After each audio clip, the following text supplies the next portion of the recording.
and welcome to Viva Aaliyah. This is our second episode. We are so happy to have all of you back with us this week.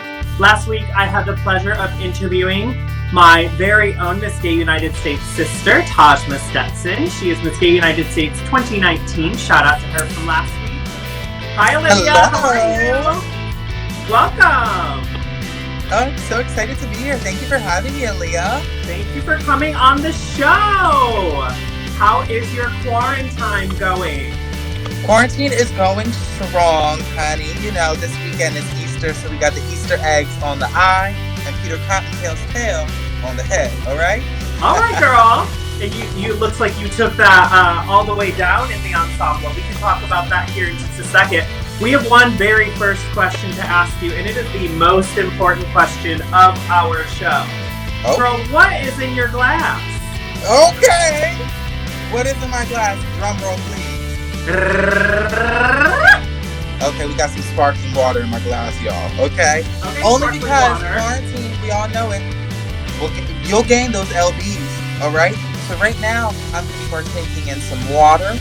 And then when we're out there hitting the streets, honey, we can have the glasses of the libations flow. You went into this just a second ago, but talk to me about what you're wearing, who you're wearing, who are your designers from head to toe. From head to toe, y'all. So I do style some hair. So this was a original Lux by Lux, honey, and I actually thrifted this, believe it or not, and I stoned it. You know, it's just a little two-piece nightie. You know, I think it would be appropriate because we're comfy here in our homes. We are. As you can see, I have on my nightgown. I do see that. It looks very comfortable. Thank you. You look good, sis. You look good. Thank you, baby. So do you. I really am loving this Easter-inspired look. Did you have an inspiration when you were putting this look together tonight? To be honest, the only inspiration I really had was Jesus Christ, and you know he has. Oh, the good Lord and Savior, yes. Absolutely. Another question for you, sis. So recently, and congratulations, you won Miss Paradise. You are the reigning Miss Paradise. I am so happy. It was one of my first pageants, larger pageants that I've ever done, and it was just so rewarding to be in a room with all those people that I really, really look up to and admire. And it was just a really magical night. So yeah, I'm excited to get back to the Asbury Park community, turn shows, and really just be in it all. But we'll stay safe until then. But I know they're waiting for us. Yeah, what was that journey like for you? How was it preparing for Miss Paradise? So I actually won the October preliminary, which meant I had a few months to prepare, but it still meant a lot of preparation with designers, hair stylists, and it just was a lot of things to kind of put together. But I think overall we did over like 6 looks that day, which was very challenging. And yeah, it was a really cool experience. So you have been reigning as Miss Paradise since right before this quarantine happened. What has that been like, reigning at a title that you just started, really? You've only had a couple, I think you've only had one show that you were able to be a part of, correct me if I'm wrong. How has that been, being the title holder for something that you worked so hard to achieve, and now you're kind of like sitting and just waiting for that to come back to you? Something you love and you're passionate about. That's such a great question, Aaliyah. And I think a lot of the pageant community right now and current title holders are kind of struggling with the same thing. You know, we are kind of spokespeople for our communities that we are a part of and that we have the title of. So right now, I know the Asbury Park community is, you know, struggling within their own, you know, sect of community. And I'm all the way here in Brooklyn, and it just breaks my heart that I'm not able to be there with them every weekend like I had planned. But I think ultimately what we all need to just continue to do is take those precautions. You know, the party and the nightlife will be there. They always are. And I've just been really focusing on connecting with those individuals virtually. So I've, you know, had a lot of great conversations with the staff at Paradise, just about life and ideas for the future. And I think this time is actually very valuable. So I'm not sure yet what we're going to do in terms of the reign, if it's going to last up until like how it is supposed to last, February, March. But you know, there's talks to possibly extend. There's talks, you know, we might open sooner than later. So Yeah. we don't really know yet. I wish I had a better answer. But also, I actually didn't debut my Luxland show as of yet. Oh. So I'm very excited to get on that stage and debut that and be there with the Asbury Park community. So it's kind of a good thing that we held off a little, because at least we'll have that to look forward My to. next question for you is about pageantry, and especially with COVID-19 going on and all of the stalls and shows and venues not being open, why is pageantry valid right now? And what have you seen? I saw you actually sent me a link. If we can promote, you can promote that right here on our show. And I did go on and like it. So Yes. Olivia is competing in an online competition, which is actually becoming greater and greater right now. So yeah, go ahead. Yes. So, piggybacking off of that, currently I'm in season 1 of Eric Cavalli's virtual drag race. I'm really excited. I feel like our drag community is becoming. Just when I thought we couldn't get more creative, Aaliyah, like literally, I'm seeing every single day really cool and inventive ways that people are utilizing Facebook Live, Instagram Live, creating content, YouTube channels. I mean, it is absolutely amazing. So I had seen this opportunity, I hopped on it, and I got cast in season 1. So right now it's essentially like a challenge each week that we're kind of creating for ourselves. So it's really exciting. I can't give away what next week's is, but you can go onto the Eric Cavalli Virtual Drag Race Facebook page and Instagram page and take a look at what we had for this week. And it was a lip sync of our choice. I love that. And what did you lip sync? Girl, I love me some Diana Ross, honey. Don't we all? Although I said I'm wearing my Donna Summers hair today, so. Right. I did love Hangover. It is a classic. My whole family, we love it. And I knew that once it was a lip sync of my choice that I would have to throw her out. But it's so neat because we're all doing it in our house. Yeah. Our houses. Like it's so creative, and it makes you think outside of the box, and it really makes you think that, you know, I could do this. I could really do this. Yeah. And I'll tell you what, now more than ever, we are utilizing technology for connection purposes.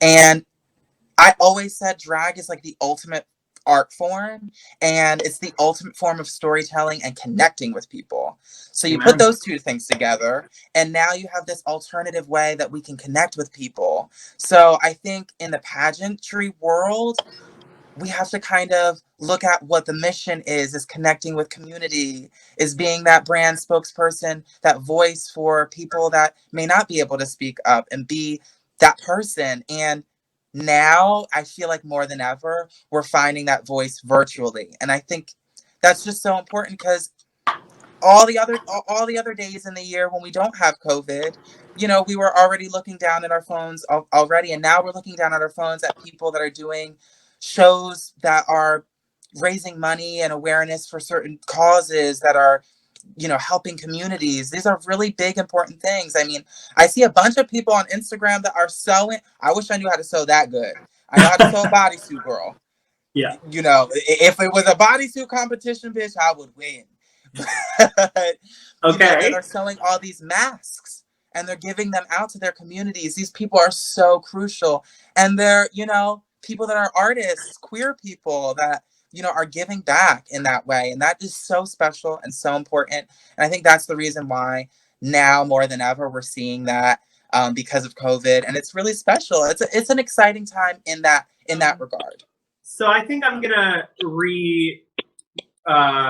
re-ask this question. Not re-ask. I'm gonna kind of rephrase this question rather than how I have it written, which is, with everything going on in the world, how do you feel like drag is going to change? We've talked a lot about pageantry, but I mean, I'll start with just this. I had never had a web series like this before, and I'm starting it now. That you are on episode 2 of Viva Aaliyah, so thank you. And next week we do have a very special guest, which I'll intro at the end of this video. But drag is changing. How do you feel like it's changing, and what do you feel like is coming next for drag? It's a really good question. I may not exactly have an answer for it, only because I'm really interested to see what it looks like after we're able to go back and see live drag in the clubs. A really good sister of mine, Madeline Hatter, she was on Dragula season 3, I believe. I love Maddie. Is doing amazing live drag shows, and we were just on FaceTime the other day, and I had asked her, "Are you going to continue doing these live shows?" And she said, "You know what? I think I am." But, we were kind of talking back and forth about what happens when people are actually able to go to the clubs and see live shows. But I think we're hitting a base of folks that may not want all the hubbub of going out. They want the comfort of staying in their own home, whether they're introverts, whether they're just people that aren't even near places that are, ultra queer and creative, and it's making it accessible for those types of people. So it's really building its own platform and base as we speak, and then we'll see when the floodgates open again for all these queer spots. We'll see what happens, but I'm really excited because all these queens are doing amazing work, and everything's set up now. So when it all comes back, it's like you have your show here. You have it all set up, honey. It really isn't. Here we go. This is actually from my mother-in-law. Hi, Kim. How is getting ready for a virtual drag show different from getting ready for a live show? Olivia, you can start off this one. Oh, girl. Well, for starters, let's keep it honest. I'm currently in pajama bottoms. So I really only have to get ready from here out. A lot of girls, they need to do the full thing to feel the fantasy. Honey, all I need is some lip gloss and a curly Q wig, and I'm good, honey. Yep. What about you, Aaliyah? I will say I did put my pads on. Shout out to Planet Pepper, because I can just pull them up. Planet Pepper NYC on the Instagram. But yeah, no, I think the same. I heavily corset. I wear 3 body shapers and a full-on lace-up corset, and I wear heavy pads, and I double pad for my behind because a girl likes a thick ass, honey. Thickums all the way, honey. When we're Latin girl, we gotta show what we got.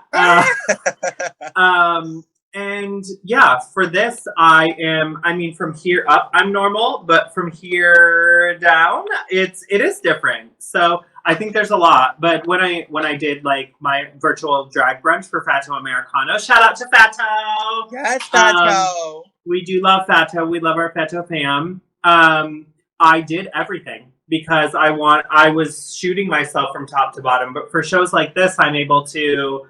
I don't want to say skimp because I'm wearing a full like drag outfit from top to bottom, but I'm able to skip a few steps. Also, I do think that the way that, especially you and I present ourselves, we're not like comedy queens or like the look. We're look queens in like the fact that we like to look like women. We do drag to represent women. We don't do drag to do like clouds on our face or like Easter eggs. Oh, wait. No, but in this time we're able to try new things like Easter eggs. And like, this is different for me, but I custom made my lashes for today. And my lashes. And I usually do my top ones. It's usually 2 301s and a different pair of lashes. But my bottom lash is, I don't know if you can see it. It's all blue rhinestones. Word. And then I cut up a lash and put it on there. And I normally wouldn't do something like that. So I think I love it. This gives me a chance to do different things that I normally wouldn't do because I'm in my home and the critiques come online and I don't care about those. But when I think you would relate to this. Our audience expect a certain thing from us. And so when we go in, they're like, that's not Aaliyah. That's not Olivia. If we were to do something so crazy and different. Like I would wear this hair normally, but I wouldn't wear it like this normally, if that Right. makes sense. So yeah, I think it allows me to be able to do. Question for you, Miss Olivia: is all drag valid? Okay. There is a quote that you say, and I'm gonna try to not mess it up. It's Yeah. It's girl, if you're gonna quote me, I hope it's right.